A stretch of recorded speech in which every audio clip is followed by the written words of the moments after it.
Hello, welcome to the Aspire Academy. মই সিদ্ধাৰ্থ আপোনালোকৰ আগত আজি ফিজিক্সৰ নতুন টপিক লৈ পেলাই আহিছোঁ। ওকে, এতিয়া আশা কৰোঁ আপোনালোক সকলোৱে ঠিকে আছে। সো এতিয়া মই আপোনালোকৰ আগত আজি ক্লাছ 12ৰ কাৰেণ্ট ইলেক্ট্ৰিচিটি নামৰ চেপ্টাৰটোৰ ওপৰত ডিটেইল ডিছকাশ্যন কৰিম। অলৰেডি মই এতিয়ালৈকে ক্লাছ 12ৰ electric charges and electric field, electric potential and capacitance চেপ্টাৰটোৰ ওপৰত বিশদভাৱে আলোচনা কৰিলোঁ। কিন্তু আজি এটা নতুন চেপ্টাৰ ল'ম, বহুত interesting chapter. This is called current electricity. So' এই কাৰেণ্ট ইলেক্ট্ৰিচিটি চেপ্টাৰটোৰ ওপৰত ডিটেইলছ আমি ডিছকাশ্যন কৰিম। চ' সেইকাৰণে আমি কি কৰিম এতিয়া, কাৰেণ্ট ইলেক্ট্ৰিচিটি আমাৰ চবৰে ঘৰে চবৰে কাৰেণ্ট নাথাকিলেও কাৰেণ্ট এতিয়া ইমান গৰমৰ দিনত আমি চবেই এতিয়া কাৰেণ্টৰ কাৰণে পাগল হৈ আছোঁ। কাৰেণ্ট অলপ 1 মিনিটৰ কাৰেণ্ট গ'লেও আমাৰ বা লাগি যায়, হয়নে? তাৰ কাৰণে আমি এতিয়া কি কৰিব লাগিব, কাৰেণ্টৰ কথা আমি কেনেকৈনো কাৰেণ্টটো হয় একৰ্ডিং টু ফিজিক্স বা ছায়েন্সত আমি তাক জানিবলৈ বিচাৰিছোঁ। চ' এতিয়া আমি কি কৰিম, ক্লাছ 12 এটা ইম্পৰ্টেণ্ট টপিক হৈছে কাৰেণ্ট ইলেক্ট্ৰিচিটি। চ' কাৰেণ্ট ইলেক্ট্ৰিচিটিৰ ওপৰত এতিয়া আমি ডিছকাশ্যন কৰিম। Chapter number what? Chapter number 3, this is called current electricity. So' এতিয়া আমাৰ নতুন চেপ্টাৰ কাৰেণ্ট ইলেক্ট্ৰিচিটিৰ ওপৰত ডিছকাছ কৰিম। What is current electricity? First chapter number what? This is called 3. Chapter number 3. This is called current electricity. So what is current electricity? Suppose what is current electricity? Current electricity কি হয়? What is called current? So first of all, so what is current? আমি কাৰেন্টৰ কথা কি জানো? কি current আমি নাজানো। কি কাৰেন্ট কি? So কাৰেন্ট হৈছে কি? is a what? এটা কণ্ডাক্টৰ থাকিব, কণ্ডাক্টৰ মাজেৰে কি ফ্লো হ'ব? ইলেক্ট্ৰন ফ্লো হ'ব। চ' whenever a current মানে কি? Current charge passing through a per unit time is called current. So current means what? We can call as current. I is equal to what? Charge is called Q and time is called T. So I is equal to what? Q by T. So this is the main important formula for current. So current was I is equal to Q by T. আমি Q মানে কি? Charge flowing per unit time is called current. Suppose এটা conductor মাজেৰে যিমান charge flow হয়, চাৰ্জটো অলপতে flow হৈ থাকিব কণ্ডাক্টৰ। চাৰ্জ যেতিয়া এটা পাৰ্টিকুলাৰ ইউনিট টাইমত যদি এটা চাৰ্জ ফ্লো হয় এটা কণ্ডাক্টৰত, তাক আমি কি বুলি এক্সপ্লেইন কৰিম? কাৰেণ্ট। চ' কাৰেণ্টৰ ডেফিনেশ্যনটো কি হ'ব? Current is called whenever a current charge flowing through a conductor per unit time is called current. So I is equal to Q by T. So year SI unit কি হ'ব? চাৰ্জৰ SI unit কি? চাৰ্জৰ SI unit is coulomb. Timer second. So coulomb per second is called as ampere. Or it is A বুলিও লিখে, কেতিয়াবা AMP বুলিও লিখা যায়। So current is equal to I is equal to Q by T. So coulomb per second to is a currentor SI unit. So 1 ampere বুলিও দিব পাৰে and 1 coulomb per second. So 1 ampere is equal to what? 1 ampere is equal to 1 coulomb per second is called electric current. Our SI unit of electric current is what?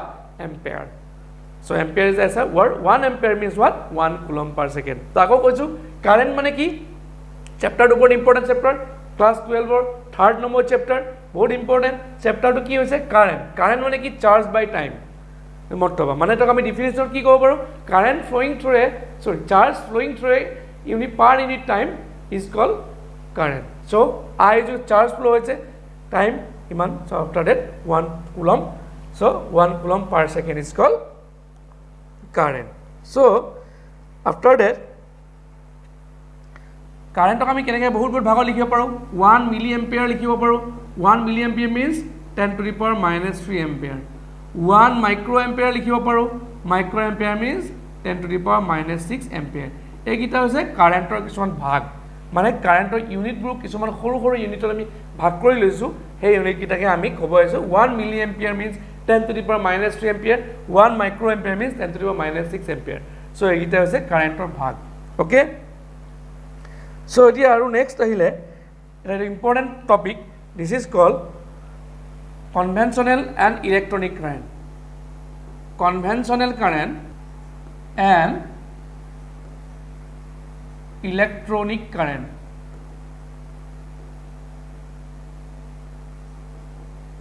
এইটা বহুত গুৰুত্বপূৰ্ণ বস্তু, এইকেইটা বহুত important বস্তু. What is called conventional current and what is called electronic current.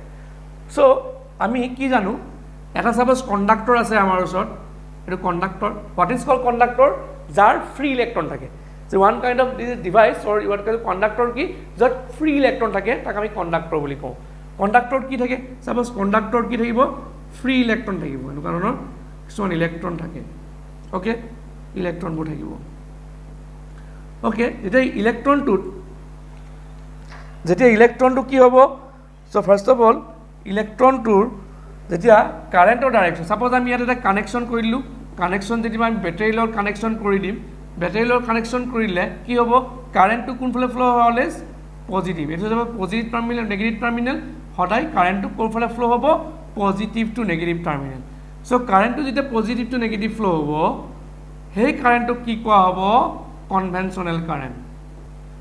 বাট আৰু এটা কথা হৈছে, এই যে ইলেক্ট্ৰনবোৰ সদায় কিহলৈ ফ্ল' হ'ব, ইলেক্ট্ৰনবোৰ সদায় নেগেটিভ টু পজিটিভলৈ ফ্ল' হয়. দিছ আৰ ইলেক্ট্ৰনবোৰে কি বুলি ক'লে ফ্ল' হ'ব, নেগেটিভ টু পজিটিভ ফ্ল' হ'ব.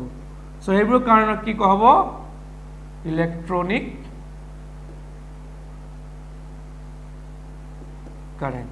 এটা হৈছে কনভেনশ্যনেল কাৰেণ্ট আৰু এটা হৈছে ইলেক্ট্ৰনিক কাৰেণ্ট. চ' ইলেক্ট্ৰনিক কাৰেণ্ট আৰু কনভেনশ্যনেল কাৰেণ্টৰ কথা ক'লোৱে মই. যে কনভেনশ্যনেল কাৰেণ্ট মানে যেতিয়া কাৰেণ্ট কণ্ডাক্টৰ তাত আমি চাপ'জ এটা বেটাৰী কানেক্ট কৰিলোঁ বা এটা এনাৰ্জি চ'ৰ্চ দিলোঁ, তেতিয়া কাৰেণ্টটো কোনফালে ফ্ল' হ'ব, পজিটিভ টাৰ্মিনেলৰ পৰা নেগেটিভ টাৰ্মিনেল ফ্ল' হ'ব. যেতিয়া পজিটিভ টু নেগেটিভ টাৰ্মিনেল ফ্ল' হ'ব, সেই কাৰেণ্টটোক আমি কি কাৰেণ্ট বুলি ক'ম, কনভেনশ্যনেল কাৰেণ্ট. আৰু ইলেক্ট্ৰনবোৰ তাৰ ভিতৰত থকা ইনচাইডত ফ্ৰী ইলেক্ট্ৰনবোৰে কি থাকিব, ফ্ৰী ইলেক্ট্ৰনবোৰে নেগেটিভ টু পজিটিভ ফ্ল' হ'ব. দিছ নেগেটিভ টু পজিটিভ যেতিয়া ফ্ল' হ'ব, সেইটো কি কোৱা হ'ব, আমাৰ ইলেক্ট্ৰনিক কাৰেণ্ট. এইটোৱে হৈছে কনভেনশ্যনেল আৰু ইলেক্ট্ৰনিক কাৰেণ্টৰ কনচেপশ্যন, বেচিক কনচেপশ্যন. চ' এতিয়া কথাটো হৈছে, ছাপ'জ এইফালৰ পৰা কাৰেণ্ট এটা গ'ল, ছাপ'জ কাৰেণ্টৰ ইউনিট এম্পিয়াৰ, ছাপ'জ 2 এম্পিয়াৰ এটা কাৰেণ্ট, এইফালৰ পৰা এটা কাৰেণ্ট গ'ল, ছাপ'জ 3 এম্পিয়াৰ, এইফালে কিমান কাৰেণ্ট যাব, এইফালে ছাপ'জ এটা কাৰেণ্ট গ'ল 2 এম্পিয়াৰ, এইফালৰ পৰা 3 এম্পিয়াৰ কাৰেণ্ট গ'ল, এইফালৰ পৰা কিমান কাৰেণ্ট যাব, 2 + 4, 2 + 3 ইকুৱেল হোৱাট, 5 এম্পিয়াৰ, হয়নে? আমি কেনেকৈ গম পালোঁ, বিকজ I1, ছাপ'জ এইটোক যদি আমি I1 কাৰেণ্ট বুলি কনচিডাৰ কৰোঁ, এইটোক যদি আমি I2 কাৰেণ্ট বুলি কনচিডাৰ কৰোঁ, I ইকুৱেল কিমান, I1 + I2, চ' কিমান, 2 + 3, চ' 5 এম্পিয়াৰ. চ' সেইটো কাৰণে যেতিয়া আমি এটা অৰ্ডিনেৰী এলজেব্ৰা ইউজ কৰি পেলাই কাৰেণ্টটোক আমি প্লাছ মাইনাছ কৰিব পাৰোঁ, সেইটো কাৰণে electric current is a scalar quantity. মনত ৰাখিবা সদায়, ইলেক্ট্ৰিক কাৰেণ্টটো কি কোৱান্টিটি, ভেক্টৰ কোৱান্টিটি নহয়. কিন্তু কাৰেণ্টৰ কি হয়, ডাইৰেকশ্যন থাকিব, ডাইৰেকশ্যন থাকিলেও কিন্তু ইলেক্ট্ৰিক কাৰেণ্টটো সদায় এটা স্কেলাৰ কোৱান্টিটি. কিয় স্কেলাৰ কোৱান্টিটি, বিকজ আমি মেগনিচিউডবোৰক আমি প্লাছ মাইনাছ অৰ্ডিনেৰী এলজেব্ৰাত প্লাছ মাইনাছ কৰিব পাৰোঁ. সেইটো কাৰণে এইটো electric current is a scalar quantity. বুজি পালা চবে, এইটো বহুত important concept. So' electric current is a scalar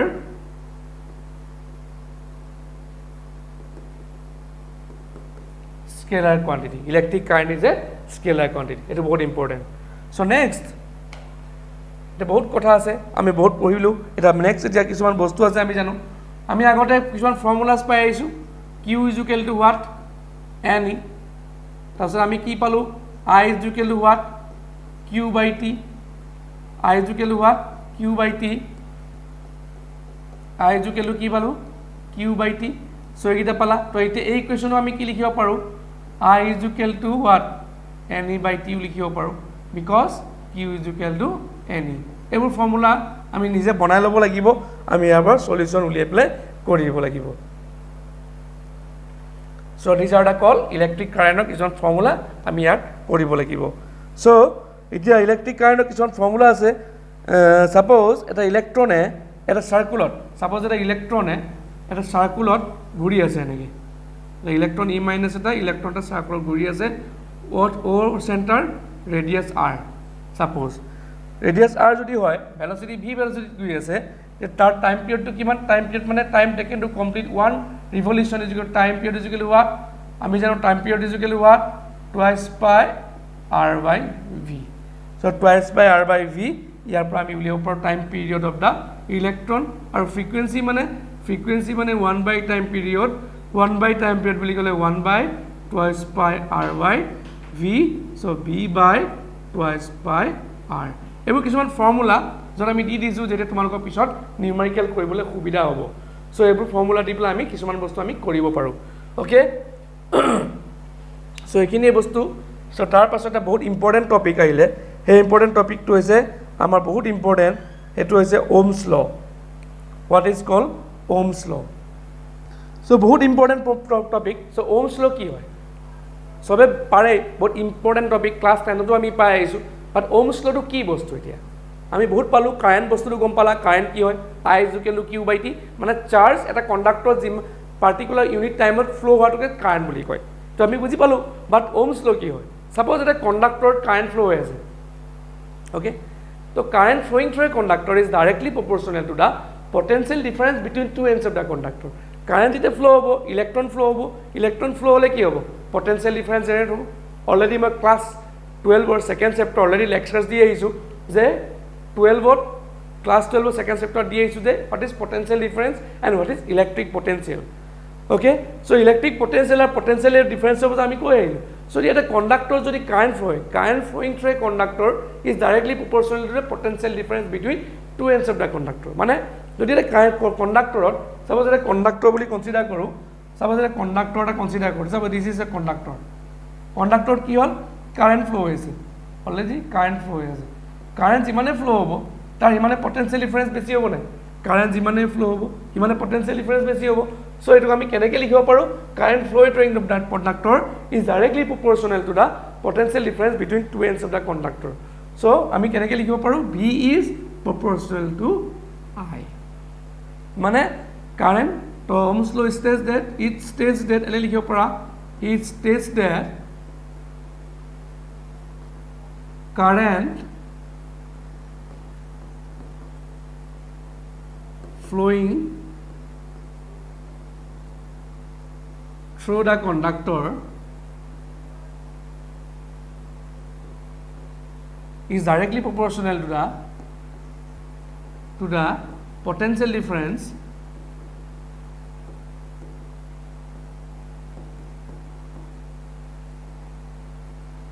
between two ends of the conductor. Current flowing through a conductor is directly proportional to the potential difference between two ends of the conductor. तो हम क्या नहीं लिखा पढ़ो V is proportional to the I. माने potential difference और current muscle directly proportional. So what is called directly proportional? जब current बाही जा potential difference बाही जा वो और potential difference बाही ले हो current तो बाही वो. So here আমি কি লিখিব পাৰো V is equal to এটা constant Ri so R to a constant and this constant is called resistance of the conductor so V is equal to famous Coulomb's law is equal to what V is equal to IR তো বহুত important হয় V is equal to IR টো বহুত important topic তোমালোকে বহুত মনত থৈ দিবা একদম বেসিক কনসেপ্টটো মই কৈ আছো তোমালোকক যে V is equal to IR V is equal to IR কেনে পালো যে current flowing through a conductor is directly proportional to the potential difference between two ends of the conductor মানে এটা কণ্ডাক্টৰত কাৰেন্ট ফ্লো হলে কি বাহি যাব পটেনশিয়াল ডিফাৰেন্সও বাহি যাব তো এইটো ইকুৱেশ্যনৰ পৰা আমি কি পালো V is equal to IR I is equal to R V is equal to IR R to কি হৈছে এটা কনস্ট্যান্ট ডেভেলপ হল হে কনস্ট্যান্টক আমি কি বুলি ক'ব পাৰো ৰেজিস্ট্যান্স অফ দা কণ্ডাক্টৰ সো এতিয়া R ইকুৱেল টু কি লিখিব পাৰো V by I R is equal to কি লিখিব পাৰো V by I সো এতিয়া V is equal to যদি I হয় R is equal to V by I so R ৰ ইউনিট কি হ'ব V ৰ পটেনশিয়াল ডিফাৰেন্সৰ SI ইউনিট কি হ'ব ভোল্ট তাক আমি কি লিখিব পাৰো V কাৰেন্টৰ কি হ'ব এম্পিয়াৰ কি লিখিব পাৰো A so volt per ampere so all call volt per ampere to ki kobo ohm or symbolic representation to is omega so ekita bahut important bostu tumaloke bahut mot rakhiba bahut easy hoy so ami yar par current ohms